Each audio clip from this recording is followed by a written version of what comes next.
Hello there, my name is Sixo, but more on that later because we've got a little bit more Transformers 1 goodness to check out today, that being the deluxe class figures of the Quintesson High Commander and Alpha Trion. And of course this review is brought to you by TF Source, so you will find a link to their site in the description below and you can check them out for all your Transformers needs. Alpha Trion here looking really quite fun. He was a great character in the film, so I'm very excited to check this one out today. Slightly more dubious about the Quintesson, not gonna lie. I thought this design was great on screen, really menacing, but I don't know how it's gonna translate into a toy, so I guess we'll see. I think we'll go ahead and do Alpha Trion first, because that is definitely the one that I'm the most excited about. If nothing else, that shiny purple on there looks really cool. Just go ahead and get him out of his little restraints here.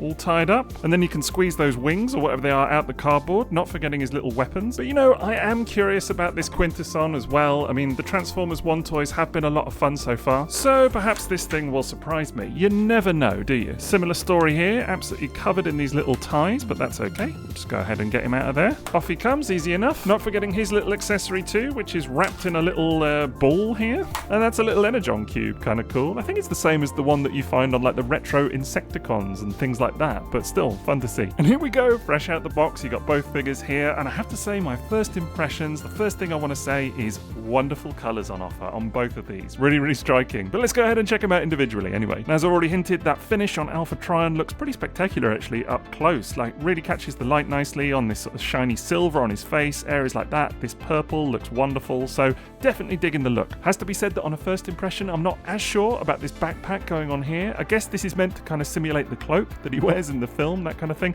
but yeah, in reality it is just two halves of a beast head hanging off his backside. I mean, it can be manipulated like a little bit, but there's really nothing to kind of do with it to make it look a little bit more natural in any way. It's just there. But hey, from the front at least it does work a little bit more successfully, and it does give him kind of a cool silhouette, so I guess that's something. Absolutely digging the face sculpt on this guy. It's got great detail in there, feels like quite a good likeness for the film. Really like the purple head crest that he's got going on, nice blue eyes, overall a definite success. The chest looks a little bit underwhelming here, not very eye-catching. It's got this kind of drab grey plastic going on, which just isn't as nice as the rest of it, to be fair. It's got this kind of circular detail, but that just kind of can't help but look like a peg hole, if anything. But never mind, I really like these kind of pinky highlights on areas such as the crotch and the knees. That's cool. And generally, I think he does a really good job at bringing the sense of the film character to life, even if it's not 100% accurate to what we actually see on screen. I mean, he's definitely lacking like a little bit of the moss and all of that kind of worn detail, but hey, maybe this is Alpha Trion in his prime, so to speak. I don't know. And of course you can then go ahead and add his little weapons into his hands. It's like these two energy weapons, one smaller like a dagger and the other much larger like a big sword, and they look alright. I mean, they look kind of cool, but it has just really struck me what all of this reminds me of. It's very beast machines. Like, I just had to run to the cabinet to grab a few to prove what I mean, and I'm not wrong here, am I? Like, it's not just me. Do tell me in the comments if you think that I'm barking up the wrong tree here, but I don't know, there's just something about the design of it that feels very much of that era to me. Like, the energy weapons is a real signature of beast machines because they didn't want them to have guns at the time, and just the general look and the kind of curved shape of the robot mode, and especially if you added on the moss and everything that you see in the Transformers 1 film, right? Like, I've thought that Cybertron design is distinctly quite beast machines in the film, and I'm really getting it from this toy as well, but I don't know, maybe it's just me. I should stress that I don't mean any of that as a bad thing. I know some of you are going to take it as a bad thing because you all think that beast machine sucks, but actually I think it's rather cool, so I'm taking it as a compliment if anything. Anyway, if you want to put those weapons away, there is actually some storage for them in the backpack. This smaller dagger just attaches to that peg, like so, and the other side has this dedicated tab slot just there so you can peg the larger sword in and then just fold it back down and they kind of hang off the back like that, I suppose. It's not the most elegant solution, but I guess it's something, isn't it? Now, articulation wise, the head is pretty decent, although it's got this long chin and everything. It does move around quite freely on a ball joint. Arms are not bad. I mean, they'll come up to about 90 degrees at the shoulder, and they will go all the way up and over as well, so that's not bad. And there are two mushroom pegs throughout the arm, so you get plenty of like a bicep rotation and a bit down there as well, so that's pretty cool.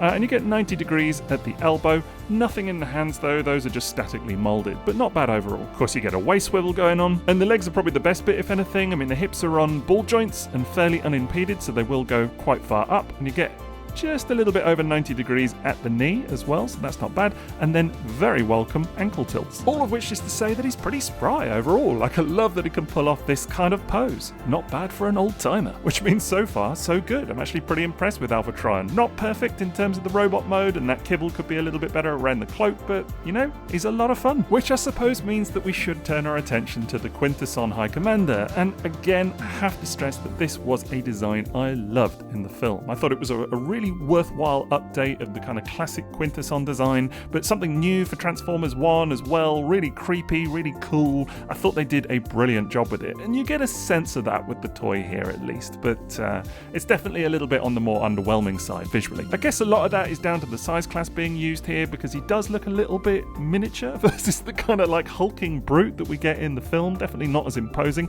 I can understand why they went with a deluxe. I mean, it makes sense for a character like this that probably isn't going to be the most popular. It didn't even get that much screen time, but still, might have been nice to see a bigger option, even if it's not very practical. And for what it's worth, I do actually think that some of this looks alright here. I mean, it's got this kind of bumpy moulding, which I think looks kind of cool. The face sculpt is really not bad at all.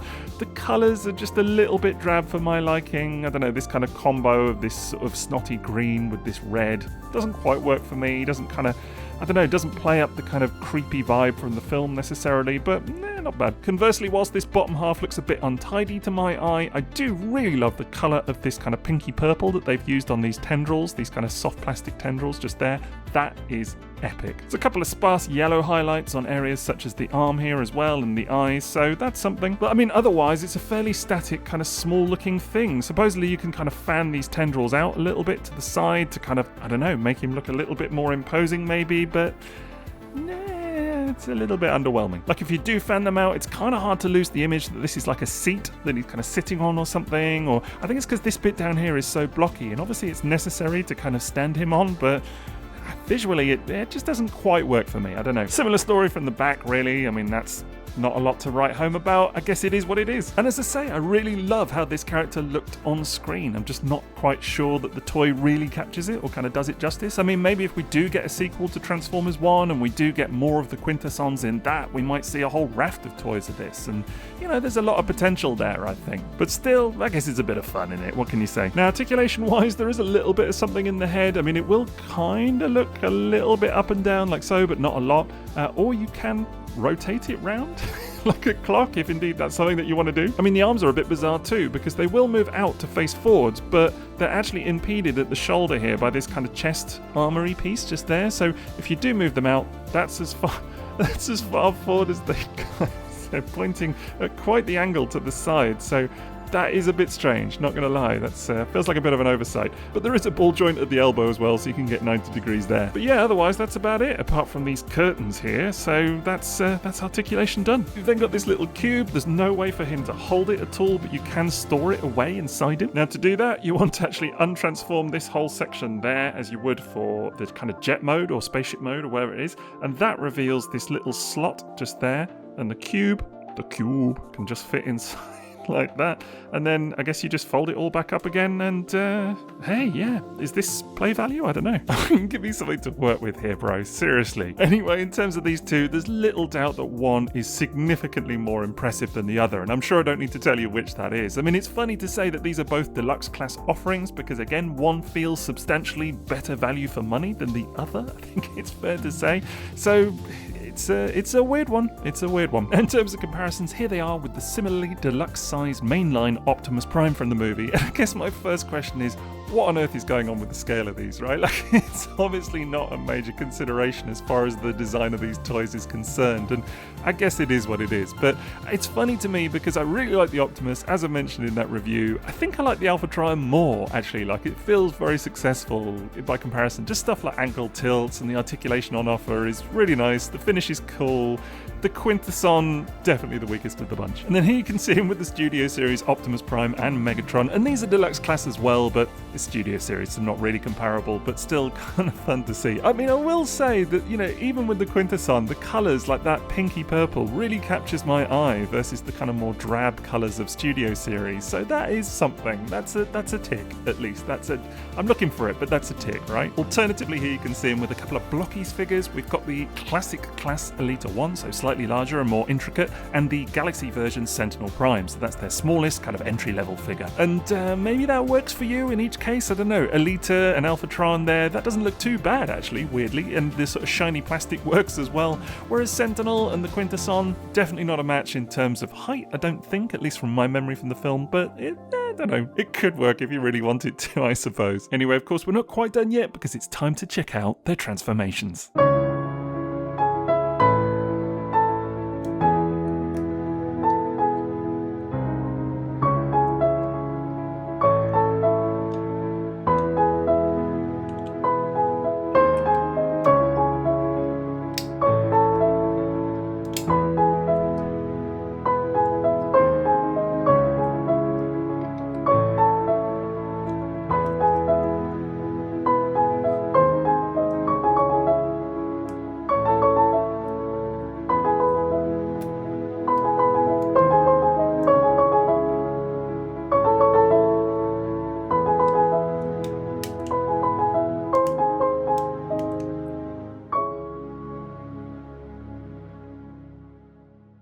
And there we go, that's transformation done, and two very different toys, but actually both quite a lot of fun in their own respective ways. Alpha Trion, first of all, again is kind of your classic Beast era transformation, if anything. The way that the robot mode limbs just become the legs of the Beast mode is quite noticeable, but it just sort of rolls forward, meaning there's no real surprises here, but it's fun nonetheless. Conversely, the Quintesson is probably like nothing I've ever really transformed before in its way. I mean, it's not complicated, but it's definitely unusual, and the result is interesting, to say the least. Firstly, though, I have to say I'm really digging this animal mode on Alpha Trion, and it is quite a different interpretation for the character, but it's one that does have some precedence as well, so perhaps there's a reason that it's giving me such Beast Machine vibes. Now, I hadn't appreciated this until it was just now pointed out to me by my mate Fancy Dan, but there is probably a bit of lineage that leads us to this particular Beast mode being a thing. After all, you can kind of see that it's very directly inspired by the Titan's Return Alpha Trion, which is a lion with a little unicorn horn on the head. Now that in turn was probably a bit of a homage to the unreleased and unproduced BotCon Alpha Trion toy, which, yes, you guessed it, had a lion alternate mode, and may I say a colour scheme which feels very appropriate considering the look of the Transformers 1 interpretation of the character. Now just to bring us full circle, that same BotCon toy was of course a repaint of the Beast Machine Snarl toy from the year 2000. So there you go, it all tracks. Maybe we've come full circle in a weird way. Again, am I barking up the wrong tree here? What do you think? I mean, they do say that the seeds of the future lie buried in the past, so I've heard. Whatever the case, this is really nicely presented here. I absolutely dig it. Really cool sculpting and nice shiny paint on this beast mode head. You've got little teeth painted in silver there as well, and blue eyes, so that's super appreciated. Obviously, he's got kind of the unicorn horn made up of his little dagger weapon, so I think that's super cool use. Also love how his sword weapon becomes the tail. I don't know why I didn't clock that was the case from the photos, but it is, and it works really nicely.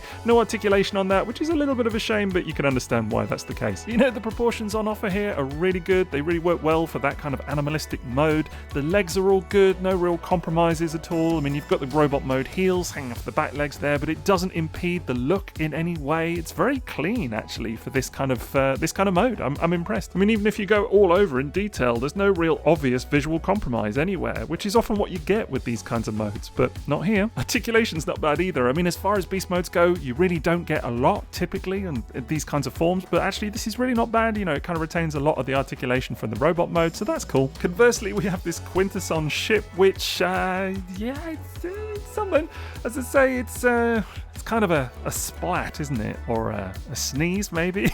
To know it's a nugget of purest green. I mean, I kid. And, you know, I want to stress again, I do really like the look of kind of the Quintesson ships and stuff that we do see in the films. I mean, of course, the characters themselves don't actually transform into those ships in the movie. That's something that's been reserved for the toy, and I kind of feel like maybe they've done that, you know, to make it a Transformer, you know, to kind of make it fit the template of what they offer in this toy range. And part of me wonders if that was needed. You know, if this was like a non-transforming thing and the actual humanoid-ish form, the alien form, whatever it is, was more impressive, maybe you didn't need this, but it's something. And look, I'm trying my hardest here to not point out the obvious, but what am I supposed to say? What I will say is this pink colour is eye-catching. Certainly, the pink looks really nice, and it's definitely eye-catching. But generally it's pretty clean and tidy as far as spaceship modes go. You see a little bit of stuff, kind of on the bottom here with the Energon Cube and stuff, but that's okay, honestly.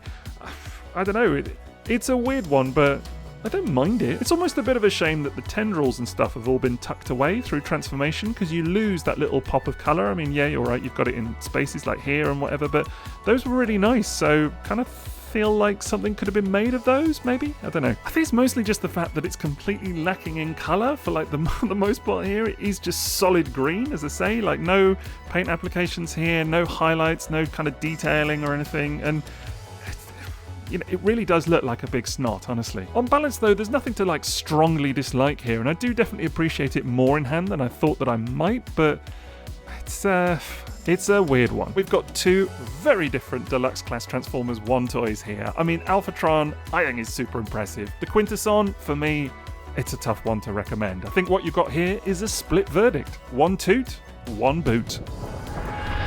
Now, as I mentioned earlier, this review is brought to you by TF Source, so you will find a link to their site in the description below, and you can check them out for all your Transformers needs. I'd also be very grateful if you could leave me a like for today's video, please, but otherwise that's it from me, so have a great rest of your day, and TTFN.